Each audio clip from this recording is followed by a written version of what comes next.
Shalom, la paz del Señor sea con ustedes. Hoy voy a hablar de mi vida. Yo soy Elí, sacerdote y juez de Israel. Aproximadamente en el año 1100 a 1050 a.C. Viví al final del periodo de los jueces, cuando Israel aún no tenía reyes y la nación atravesaba una profunda crisis espiritual. Dios me llamó a servir al mismo tiempo como sacerdote y como juez en el santuario de Silo. La carga era grande. Me dedicaba tiempo completo con eso. Sacerdote y juez del pueblo de Israel.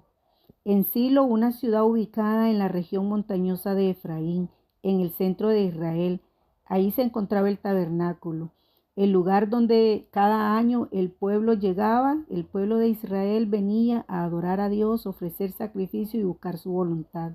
Al mirar mi vida, reconozco dos realidades. Uno, la fidelidad de Dios. Y dos, mis propios errores como líder y como padre. En mi época, cada tribu actuaba por su cuenta y muchas personas se alejaban de Dios. Lo que es la idolatría, el desorden moral y la falta de dirección espiritual eran comunes en esa época. Como dice la Escritura, en aquellos días no había rey en Israel. Cada uno hacía lo que bien le parecía. Jueces 21-25. En medio de esta situación, Dios me permitió servir en Silo, recordándole siempre al pueblo que Él seguía siendo el verdadero rey de Israel. Yo pertenezco a la familia sacerdotal de Itamar, hijo de Aarón. Durante 40 años serví como sacerdote y juez de Israel. Como sacerdote cuidaba el culto y los sacrificios. Como juez guiaba al pueblo en asuntos espirituales y de justicia. Con el tiempo comprendí que el liderazgo no consiste solo en enseñar, sino también en actuar con firmeza cuando la obediencia a Dios lo exige. Un día llegó al santuario una mujer llamada Ana, profundamente afligida porque no podía tener hijos. Al verla orar, pensé erróneamente que estaba ebria y le hablé con dureza y le dije: mujer, ¿hasta cuándo vas a estar ebria?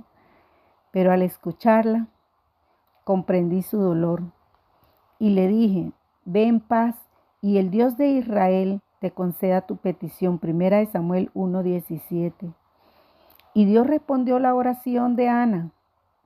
Ana le había prometido que si ella salía embarazada y tenía un hijo, entonces hasta después que lo destetara, se lo iba a conceder al Señor y que él le iba a servir a Dios cada día de su vida.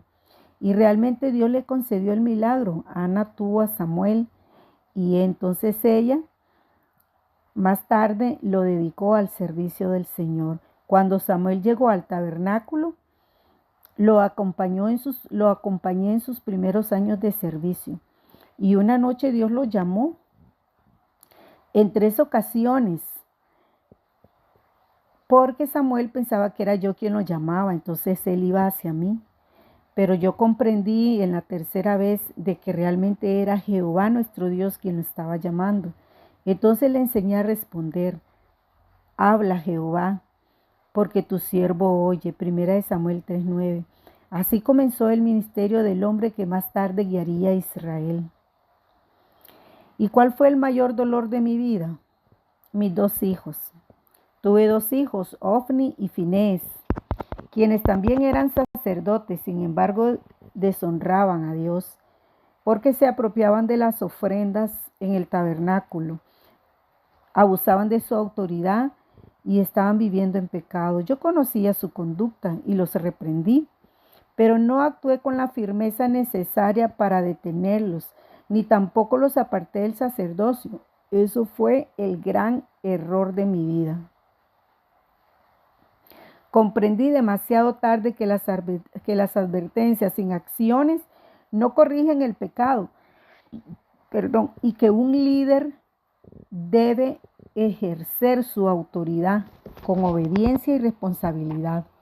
Entonces el Señor envió juicio a mi casa envió un mensaje muy claro acerca de mi familia. Has honrado a tus hijos más que a mí. Primera de Samuel 2:29. También declaró que mis hijos serían juzgados, mis hijos iban a morir el mismo día, porque yo no los había detenido. Entendí que mi pasividad había permitido que el pecado creciera dentro de mi propia casa. Entonces un día, cuando Israel salió a pelear contra los filisteos, el pueblo llevó el arca del pacto como si fuera un objeto de poder o algo que les iba a dar suerte, sin buscar verdaderamente a Dios. La batalla ya terminó en desastre. Israel fue derrotado, mis 2 hijos murieron el mismo día como Dios lo había dicho, y el arca fue capturada. Yo, que estaba sentado en una silla, al recibir la noticia, especialmente cuando dijeron la pérdida del arca, que fue capturada, caí hacia atrás y morí instantáneamente desnucado. Tenía 98 años de edad. Así terminó mi vida y también una etapa de la historia de Israel. En conclusión, si pudiera hablar desde mi experiencia, compartiría estas 5 lecciones para los líderes de esta época. 1. Servir a Dios requiere obediencia, no solo ocupar un puesto o un cargo. 2. El liderazgo exige decisiones firmes, no únicamente buenas palabras. 3. La familia también forma parte del llamado que Dios nos confía. Y esta la voy a repetir. La familia forma parte del llamado que Dios nos confía. 4. Tolerar el pecado siempre trae consecuencias devastadoras. 5. La pasividad espiritual puede destruir aquello que más amamos. Mi mensaje final, aunque dediqué muchos años, 40 años de servicio a Dios, sirviendo como sacerdote y como juez en el pueblo de Israel, mi mayor fracaso fue no ejercer con firmeza la autoridad que Él me había confiado dentro de mi propia familia. Sin embargo, Dios permaneció fiel. Mientras mi liderazgo llegaba a su fin, Él ya estaba preparando a Samuel para guiar a Israel. Mi historia demuestra que los planes de Dios continúan, no se detienen, porque seamos desobedientes o porque le fallemos a Dios. Los planes de Dios continúan, aun cuando sus siervos fallan.